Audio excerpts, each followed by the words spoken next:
Hey, what's up, book lovers? My name is Miriam, and welcome back to my channel. Today I'm here to do a book talk for Harry Potter and the Cursed Child. Oh my goodness, I loved this book. I've been waiting for this story forever. Literally, since we closed the pages of Deathly Hallows, I was like, I need to know all about his children. And this is one of the stories I've really wanted in the Harry Potter world for a long time. I have a video about all the other stories that I wish we could get in the Wizarding world, so I'll leave that link down below if you want to check that out. I absolutely love this book. I read it in 4 hours, and I am in Harry Potter withdrawal right now. It's like all I've been thinking about since I finished reading the book was Harry Potter and the Cursed Child and how much I loved it. I'm definitely going to try not to make this video too long, and I'm going to try to be as coherent as possible because literally I'm still feeling all the feelings and I'm still reeling from everything that happened in this book because it's everything that I ever wanted. I don't think this book is perfect by any means, okay? J.K. Rowling didn't write this book. It was mainly John Tiffany and Jack Thorne. So obviously it's not going to be like the 7 books that we got from J.K. Rowling. And it's also a play. Like, it's obviously going to be very, very different from our reading experience from Harry Potter. And I think people need to separate those two. I do think that not everything in this book was perfect. Not everything in this book was explained perfectly, but I loved it so much. And I feel like this was purely for the fans of Harry Potter because they know and understand how much this means to a lot of people and how much people have been dying for more canon Harry Potter for years now. So did this book read like fan fiction? Yes. Did it feel like fan fiction? Yes. Did I still enjoy it? Yes. Did it have its issues? Yes. That doesn't mean that I'm going to hate this book. I don't. I loved it. I wish there was more. And I'm like trying to not reread this book because that's kind of what I want to do right now. I really want to reread this book. It's perfect. It's everything. Oh, I just love this book so much. I love it. I love it. I love it. I love it. As for what this book is about, I think you should go in blind. The only thing you should know is that it picks up right after the epilogue of Deathly Hallows. Like, it's like the dialogue from the epilogue of Deathly Hallows is basically the same in that first page of Harry Potter and the Cursed Child. Other than that, I don't really think you should try to find out what this book is about because I didn't, and I think that was the best way to go into this. I don't think I would have wanted to know what this book is about. I think if you know what this book is about, it kind of would take away from something that happens at the beginning of the book. So I definitely think that the best way to go into this book is blind. And up until the midnight release party, I didn't know what this book is about either until I had the book in my hands and I just sat there and I read it. If you are skeptical about Harry Potter and the Cursed Child and you don't know if you should pick this up or not, I think it's definitely worth the read, at least just to form your own opinions on it and to really experience something else in the Harry Potter world in a different format. If you don't want to be spoiled, if you haven't read Harry Potter and the Cursed Child, then I don't think you should watch this video anymore because I'm basically going to be gushing about everything that I loved in this book and all my feelings and all my thoughts on this book. If you haven't read this book, spoilers are ahead. You have been warned. So with that, goodbye non-spoilery people. The first thing I want to talk about is, where is Teddy Lupin? Where is he? Because last time I checked, he was in Harry Potter's life. So where is Teddy Lupin? He was in the epilogue of Deathly Hallows. Where is he? I wanted to see Teddy Lupin, and I didn't get to see Teddy Lupin. Why? Oh, I was so annoyed. And I didn't realize until after I finished the book. I was like, oh my god, they completely left out Teddy Lupin. Like, it's not enough that Remus and Tonks died. No. Let's just completely erase Teddy Lupin from the book. Why? Another thing that bothered me, Ludo Bagman, every single time he came up, he just had the most ridiculous alliteration. Crazy Crumb, Delicious Diggory, Lucky Potter. Like, no, Ludo Bagman doesn't talk like that, please. Those parts annoyed me. I was like, please stop. Every time he came up, just stop. Don't talk like that. Literally, from the moment I opened this book, I was so emotional. I literally had to stop reading this book sometimes and just hug it because of how emotional I was feeling and how it was giving me all the feels. It was literally like reading James and Albus banter. At King's Cross, and Lily's like, Uncle Ron, Uncle Ron! Harry says that Dudley sent him his mom's blanket. Albus and Scorpius becoming best friends on the train, and Albus telling Rose to go away. So I went to the midnight release party for this book.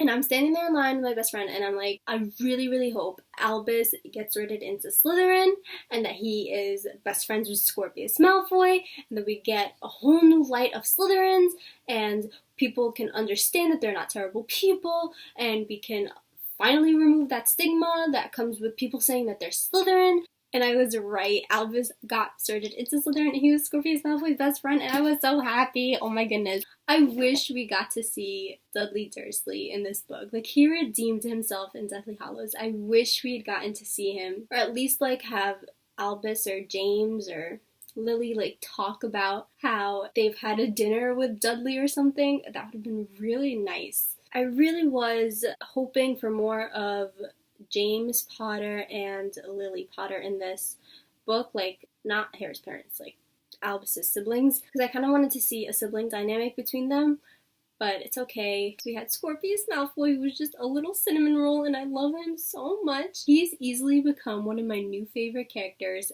ever. He reminds me of a mixture of Hermione and Ron, which is really ironic because he's Draco's son, and Hermione and Ron have nothing to do with Draco, but he was just funny and a genius at the same time, like with his geeky, nerdy, brainy ways, and I was just like, Scorpius, I love you. I love you so much. So let's talk about how freaking annoying Albus Severus Potter is. My god, I was so aggravated by his character. I didn't choose, that. I didn't choose to be his son. Nobody freaking cares, okay? Shut up. He just had me so mad the entire time. Like, okay, fine, you don't have a great relationship with your father, but you think he chose to be the chosen one? No. You think he chose to have Voldemort come after him every single year? No. Get over yourself. I think literally Albus Potter is the most annoying character in existence right now for me. Literally the only good thing about Albus is that he was Scorpius's friend, and that's it. Because Scorpius and Albus's relationship is now one of my favorite friendships in all of fiction. It definitely beats Harry and Ron and Hermione's for me, and it rivals the Marauders' friendship for me too. And the Marauders, if you don't know, are like my favorite friendship. Their friendship is the best. You don't learn to turn into a dog or a stag for anyone every day, They take the cake for friendship. But Albus and Scorpius are right up there with them, and that is literally the only thing I enjoyed about Albus's character, is that he was Scorpius's best friend. Other than that, I was like, can you please leave? Because you're so annoying. Can this book just be about Scorpius? Because we don't need you. And then every time he complained about Hogwarts. I don't like it at Hogwarts. Oh, maybe some people like it at Hogwarts, but I don't like it at Hogwarts.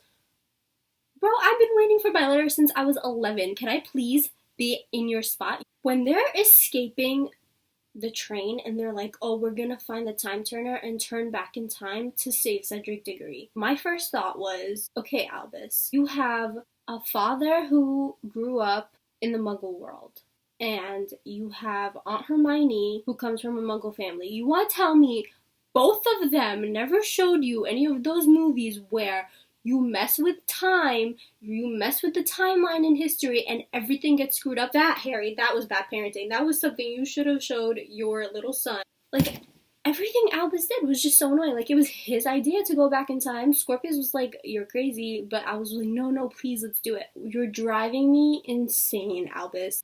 In the scene where they were stealing the time turner, and Scorpius was working out the riddle with the bookshelf, I literally had like Sorcerer's Stone flashbacks, like when they were getting the Sorcerer's Stone. So after they came back that first time from changing the timeline, trying to save Cedric, Harry goes, oh, I need you to stop being friends with Draco Malfoy. Excuse me? No, you don't. I don't think so. No. Thank you, Draco Malfoy, for being Father of the Year, coming up to Harry Potter and being like, yeah, hi, no. How dare you ruin a beautiful friendship? Do you not understand how lucky you are that you had a beautiful friendship? Why would you try to break up another beautiful friendship? How do you not realize that what they have was what you, Ron, and Hermione had? Thank you. Draco Malfoy, Father of the Year, surprisingly. Then Scorpius and Albus meet up, and I was like, oh, we gotta go back in time again. If he was like, oh, we gotta go back in time again to fix everything, okay. But no. He was like, we gotta go back in time again and make sure Cedric Diggory is safe. What is the matter with you? I just couldn't comprehend how you would want to make things 5,000 times worse. It was just so frustrating that they couldn't realize from that first moment when they changed time that they ruined everything. Why would you want to further ruin everything? It didn't make any sense to me. But then they're finally talking, and Albus is complaining about how his life sucks. Once again, shut up, Albus. But this time, Scorpius is ready to tell him what is what. His whole, monologue of, just, yelling at Albus, that was everything, was like, yes, I've been waiting for this moment. Someone please put this kid in his place. When he exploded, try my life. People look at you because your dad's the famous Harry Potter, savior of the wizarding world. People look at me because they think my dad is Voldemort. Voldemort. Can you even slightly imagine what that's like? Have you even ever tried? No, because you can't see beyond the end of your nose, because you can't see beyond the end of your stupid thing with your dad. He will always be Harry Potter, you know that, right? And you will always be his son. And I know it's hard, and the other kids are awful, but you have to learn to be okay with that, because there are worse things. Applause for Scorpius Malfoy.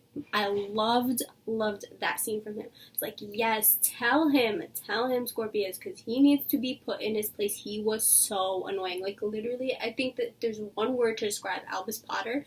It's annoying. Also, people thinking that Scorpius is Voldemort's son, what kind of a rumor even is that? Oh yeah, let's go back in time and have a son with Voldemort? Who came up with this stuff? It just, what? What? And also, Scorpius is the sweetest thing ever. I don't think Voldemort is capable of producing something sweet. I thought that was the whole plot point of people thinking that Scorpius is Voldemort's son was the most ridiculous thing in the entire world. But it also clued us in on the fact that there is a child, that Voldemort did have a child, because why would they bring it up if Voldemort never had a child? Then we go back in time again. We still haven't learned our lesson. And the world turned upside down. The world turned upside down. Harry Potter's dead, which, excuse me, Voldemort and Valor. Professor Umbridge is back.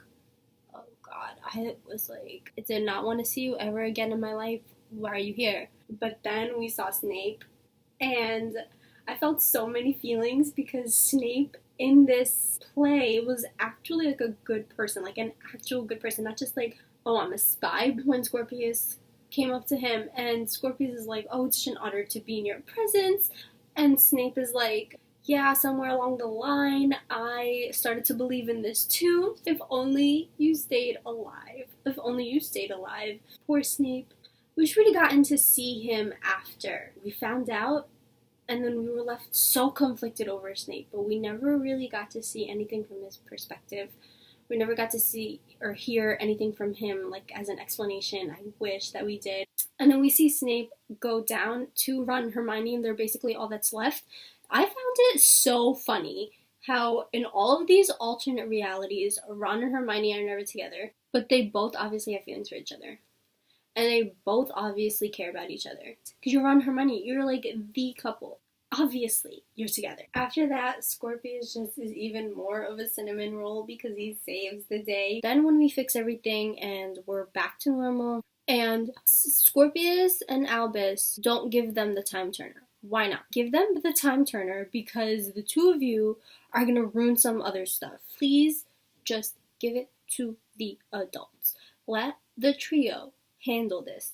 Please. Don't do this to us again. And then Albus just gives it to Delphi, which I knew from the beginning. I didn't think that she was Voldemort's child, but I knew from the beginning, I was like, I do not trust you. Something is up with you, but I didn't expect it to be Voldemort's child. And another thing that I didn't see, which I don't know why I didn't see it, because obviously there's no other choice but for Bellatrix to be her mom, because this was in love with Voldemort, and it was so obvious. But then I was like, Delphi was talking about how Bellatrix had her before the Battle of Hogwarts. I was like, how did she have her before the Battle of Hogwarts? Because we never got to see anything or any indication of Bellatrix being pregnant. When did this happen, and where was I?